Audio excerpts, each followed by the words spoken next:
Hello friends नमस्कार स्वागत करुछु आपको आज वीडियो को। तो फ्रेंड्स आम इग्नू वीडियो प्रिपरेशन करुछु से प्रिवियस ईयर जिते जो क्वेश्चन आसी तार कम्प्लीटली एनालिसिस करुछु जहाँकि आम एग्जाम बहुत बहुत इंपोर्टेंट हेबो और हेल्पफुल हेबो।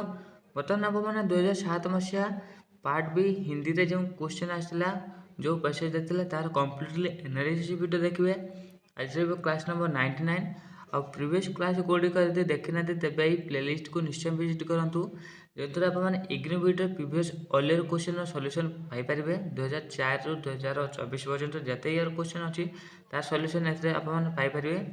सहित इग्नू वीडियो पाखापाखि 70% सिलेक्टेड क्वेश्चन पाइपर। तो यहाँ निश्चय देखूँ और ये पीडीएफ जब डाउनलोड मारे चाहते तेज टेलीग्राम ग्रुप में जॉइन हो जातु जार लिंक आम वीडियो डिस्क्रिप्शन देचु। तो ये चलतु क्यों पैसेज देता तार एनालिसिस केमी हम सॉल्यूशन फाइंड आउट करवा। तो देखी ना ये पैसेज देता हिंदी पैसेज देला पैसेज बेसिकाली कौन पर्यावरण उपर देता प्राकृतिक पर्यावरण जमीक मनुष्य को खुशी रखापी कौन दरकार प्राकृतिक पर्यावरण कौन रनुष्य द्वारा कौन भूल होची यानी कि जनसंख्या जो बढ़ुची आ मनुष्य निजर आधुनिक नगरीकरण कौन सब क्षति करुच्ची समाजर यानी कि मनुष्य द्वारा कौन जमीक वृक्षर अंधाधुंध कटाई वृक्ष को काटिक मनुष्य किपर परिवेश को नष्ट करुच्ची और मनुष्य को कौन क्षति सहवाक पड़ुची ताकू ये दर्शाई। और मनुष्य यदि गोटे खुशी जीवन चाहूँगी तेरे ताकू कौन करा पड़ो ए दर्शाई। तो आप मैंने वीडियो पोज करके कौन पैसेज पढ़ी नि भल भाव यार सॉल्यूशन फाइंड आउट करिया। मुझे धीरे धीरे स्क्रॉल करुच्ची तो आप मैंने पढ़ी पारे। तो ये भल भाव पढ़ाई चेष्टा करूँ।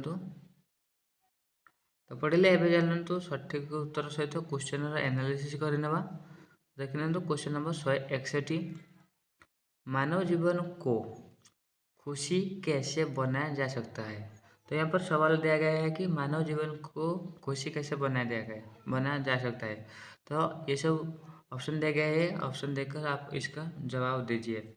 उत्तर क्या होगा उत्तर दीजिए।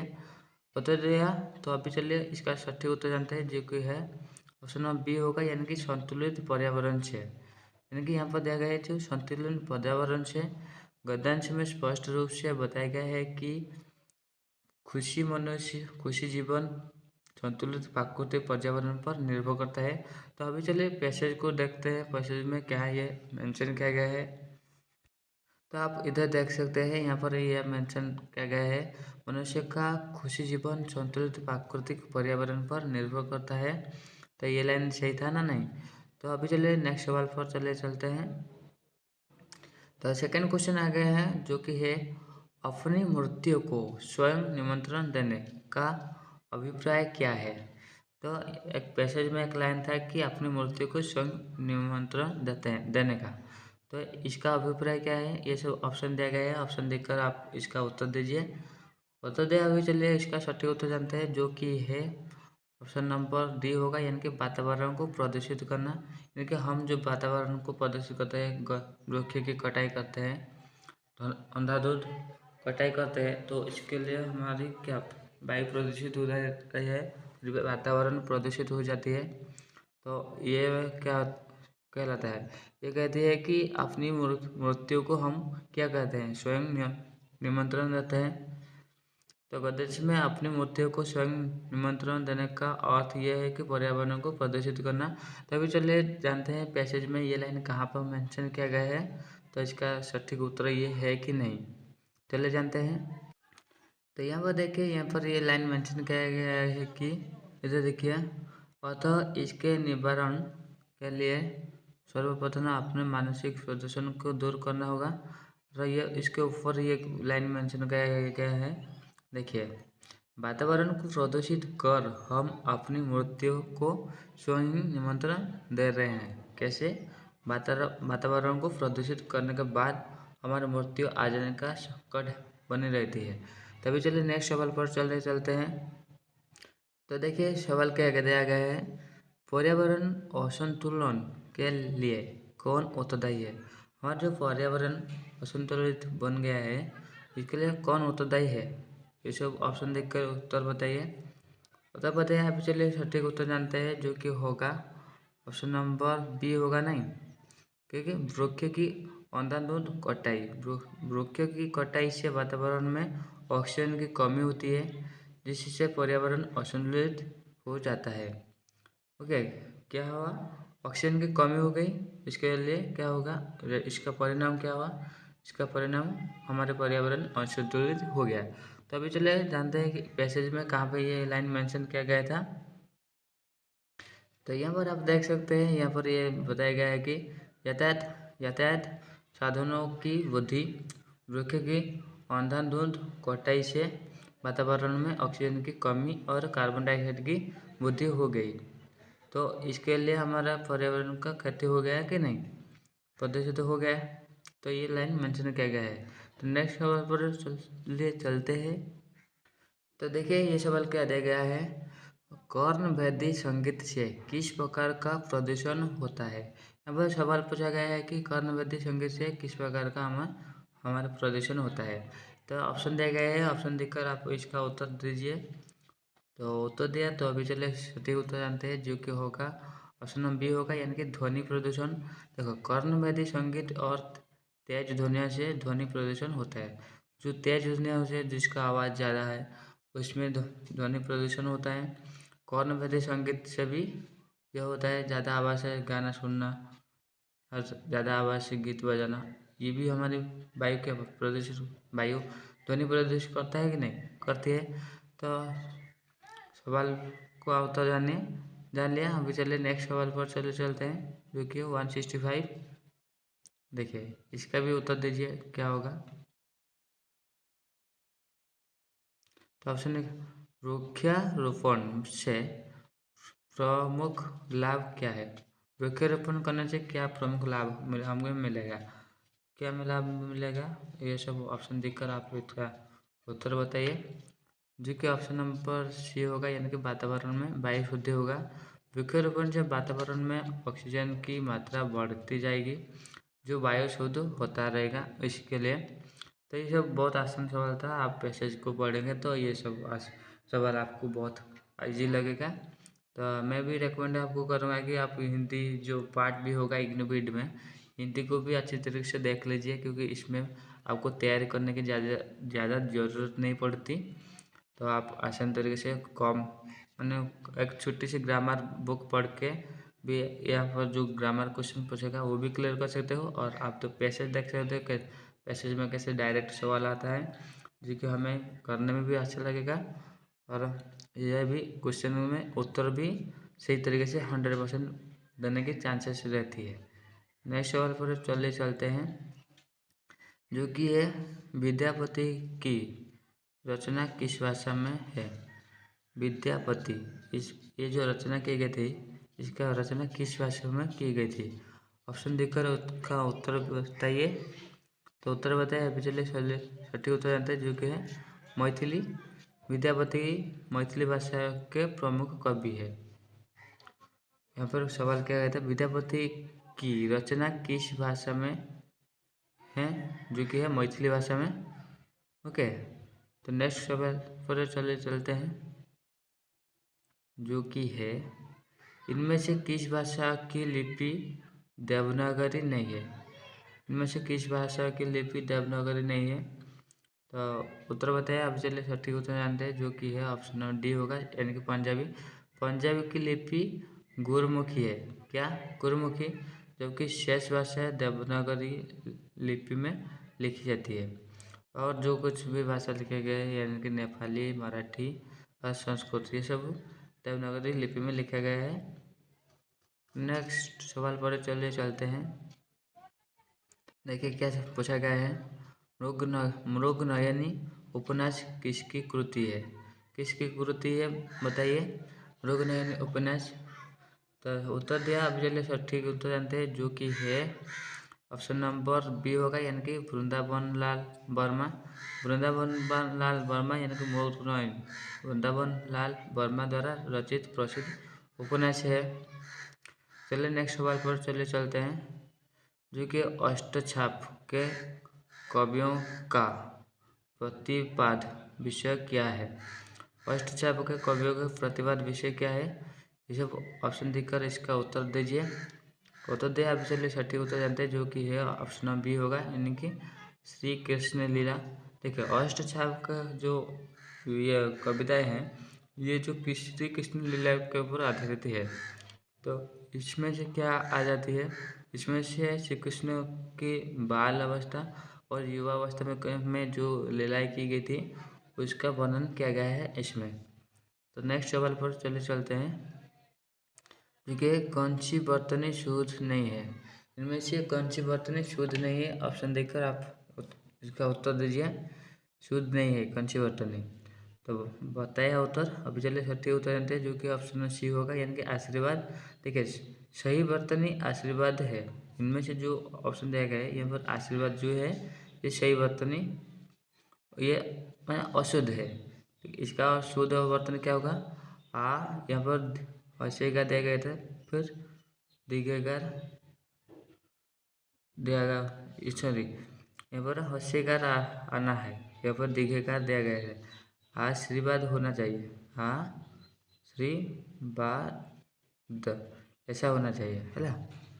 तो नेक्स्ट सवाल पर चलते हैं, जो कि है अभिलेखागार किसे कहते हैं। अभिलेखागार किसे कहते हैं, ये सब ऑप्शन देखकर आप इसका उत्तर दीजिए। उत्तर दिए आप चलिए सटीक उत्तर जानते हैं, जो कि होगा ऑप्शन सी, यानी कि सरकारी दस्तावेज संरक्षण स्थान। अभिलेखागार क्या है, सरकारी दस्तावेज संरक्षण स्थान को क्या कहते हैं, अभिलेखागार, यानी कि अभिलेखागार वह स्थान है जहाँ सरकारी दस्तावेजों को सुरक्षित रखा जाता है। ओके, दस्तावेज सबको क्या कहते हैं, सुरक्षित रखा जाता है, कहाँ पर, अभिलेखागार में।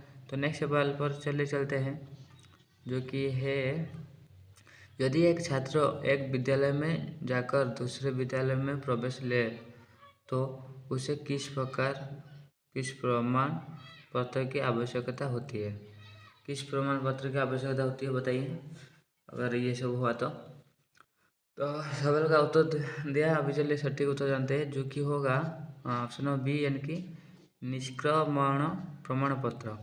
निष्क्रमण प्रमाण पत्र यानी कि ट्रांसफर सर्टिफिकेट आवश्यक होता है किसके लिए, यदि एक छात्र एक विद्यालय से जाकर दूसरे विद्यालय में प्रवेश ले तो उसे किस प्रकार की आवश्यकता है, जो कि है ट्रांसफर सर्टिफिकेट, यानी कि निष्क्रमण प्रमाण पत्र।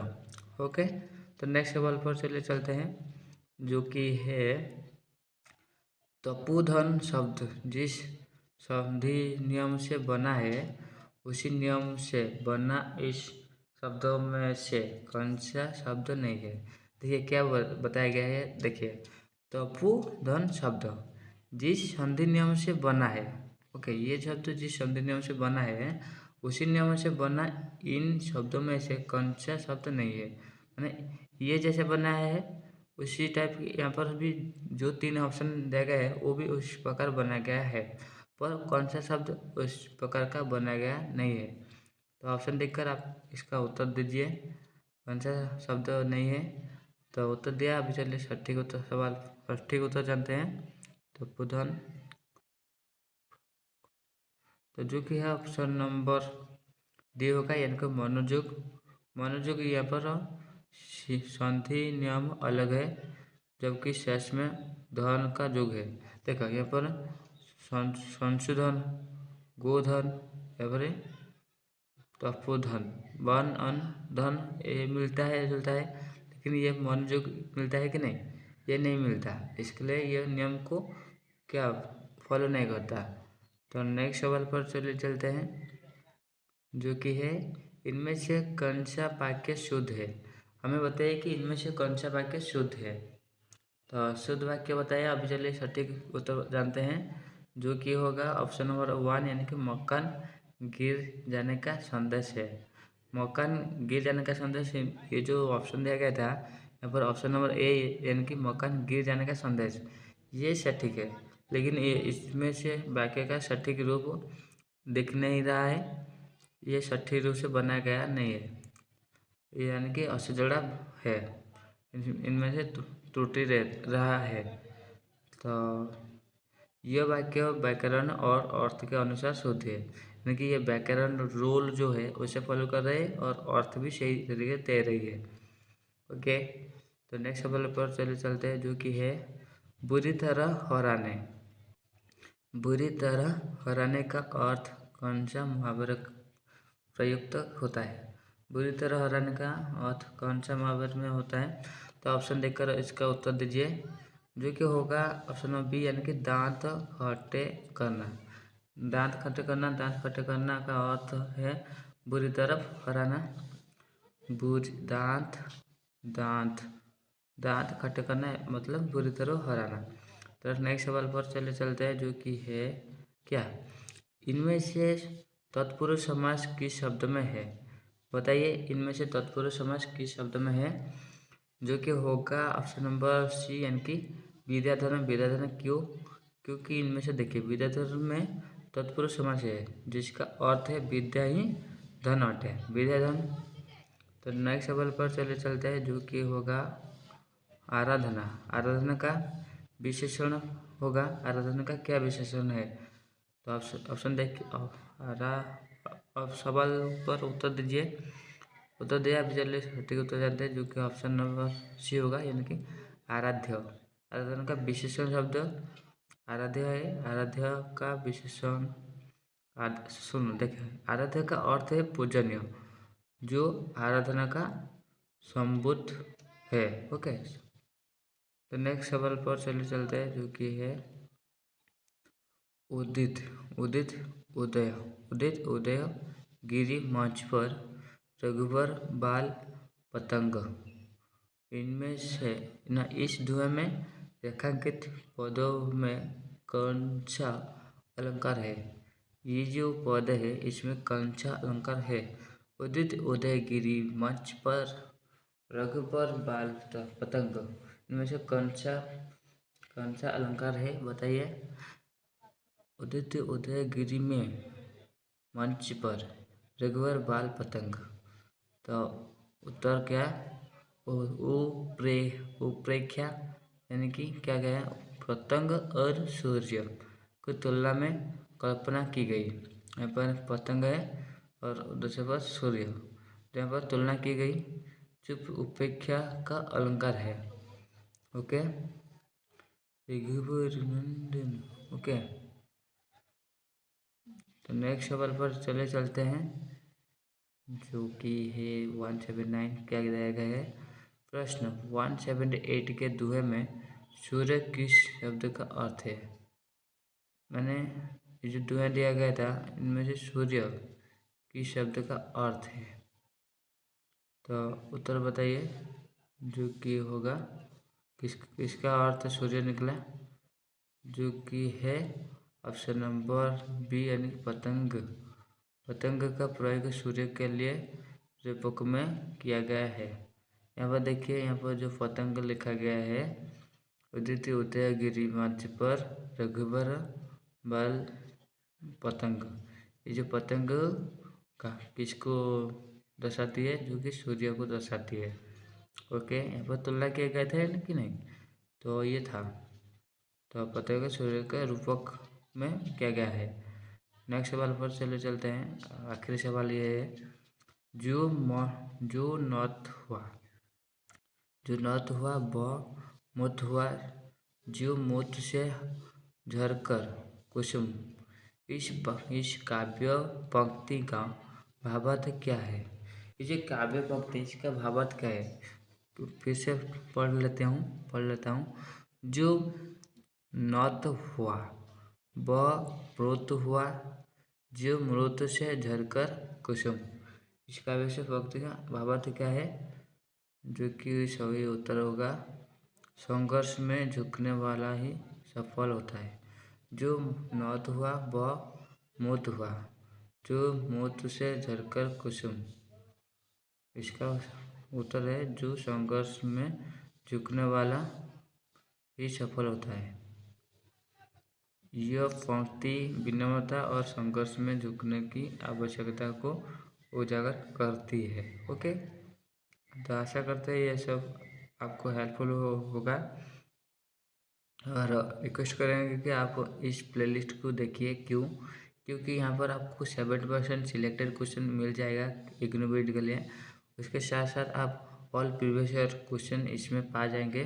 तो ये इसको ज़रूर देखना। और ये पीडीएफ अगर चाहते हो तो इस टेलीग्राम ग्रुप में ज्वाइन हो जाओ, वहाँ पर आपको ये पीडीएफ मिल जाएगा। तो इस लिंक को विजिट करके आप ज्वाइन हो सकते हो, या फिर वीडियो डिस्क्रिप्शन में इसका लिंक प्रोवाइड किया गया है, वहाँ पर विजिट करके आप इससे ज्वाइन कर सकते हो। सो फाइनल कहेंगे, thank you for watching this video.